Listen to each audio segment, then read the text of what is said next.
And the Pentagon says the United States will be announcing an end to large-scale joint military drills with South Korea. This comes as part of the president's America First policy towards North Korea and his continued negotiations with Kim Jong Un. The president views the exercises apparently as too costly for the United States. And joining us tonight is Dean Cheng. He's Senior Research Fellow at the Heritage Foundation's Asian Studies Center. Dean, good to have you with us. This is creating something of a stir in the foreign policy community, if I can put it that way, the establishment certainly. The president doing what he thinks is right to keep the temperature correct for further talks with Kim for denuclearization of the peninsula. Your thoughts? Well, I have to admit that on this issue, I tend to actually agree with the establishment, mostly because what we are seeing is the U.S. making an important concession. These very large-scale joint exercises allow both U.S. and South Korean forces to practice defensive operations. And what have we gotten, especially after the second summit, from the North Koreans? We did not get a list of nuclear materials. We did not get a list of nuclear facilities or equipment. So it seems like we're giving something for nothing. And let me note here, the North Koreans are in the middle of their winter training cycle involving exercises up to perhaps 1 million troops. Mm-hmm. And we have how many troops in South Korea that could participate with the large-scale exercises of South Korea? It's not very many. 20,000 American troops, which is a pretty significant number. Oh, no, I'm not saying it's not a significant number. I'm just saying it doesn't approach 1 million troops that otherwise the South Koreans are putting in the field, correct? Right. The South Koreans are the largest portion of that exercise, yes. So there are a number of questions that spring from this, and I understand the difference of view in part because the establishment does what the establishment does. It creates a status quo and then adheres to it in perpetuity. This president is trying to break a string of orthodox attempts at dealing with Kim Jong Un or his predecessors in North Korea. You mentioned the second summit. It's only been over for 2 days, and we're trying to assess the impact of this. This is it would be like turning to 1985 to assess how well Reagan is doing in coming to terms with Gorbachev and the end of the Soviet Union, don't you think? Well, I think President Reagan didn't end U.S. NATO exercises in exchange for unclear promises.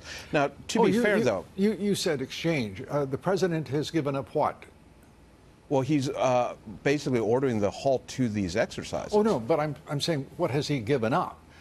His predecessors in dealing with North Korea gave up tangible, significant aid for nothing.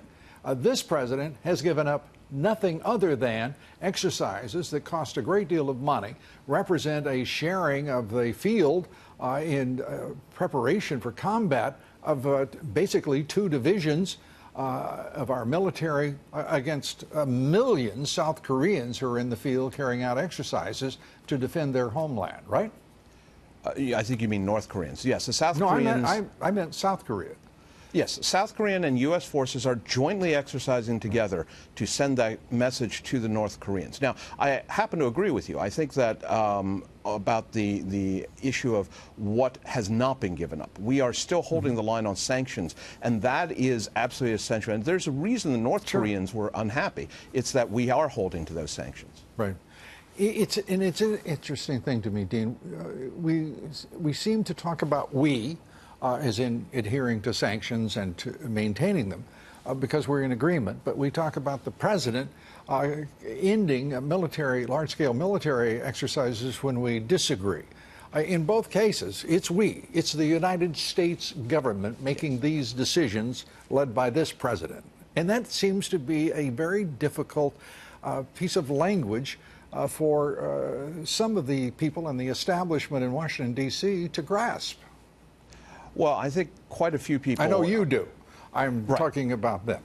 I think quite a few people, unfortunately, have yet to come to terms with the actual election results of 2016. Right. And the poor things, the poor snowflakes. Isn't it something? I've never seen a nation in such a commiserating mood for the Democratic Party is it just can't struggle and find its bearings to deal with the disappointment of Hillary Clinton not being in the Oval Office.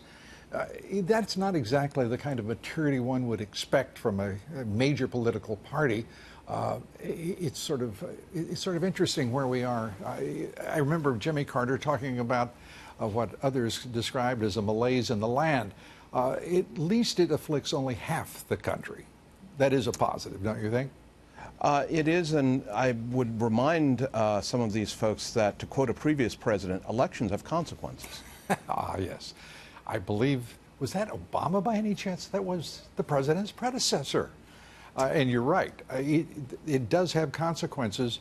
And we are watching a judiciary. We're watching the political establishment of the Democratic Party, the geopolitical elitists, the global elites, U.S. multinationals and Wall Street arrayed against this president every step of the way. It is remarkable what he's been able to achieve.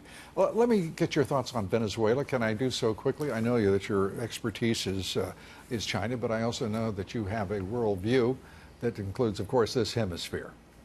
Well, I think that one of the most interesting things in this regard is how the Chinese are probably taking away this president's responses to places like Venezuela, as well as what's happened in North Korea.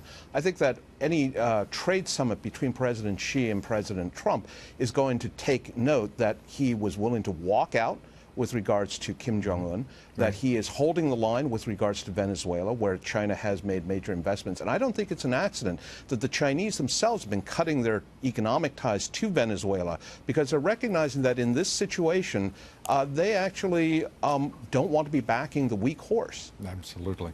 Dean Cheng, it's always great to talk with you. And come back soon, and we'll take as long as necessary. There's so much to talk about. We got to maybe, 5% of it tonight. Thanks so much. Come back soon.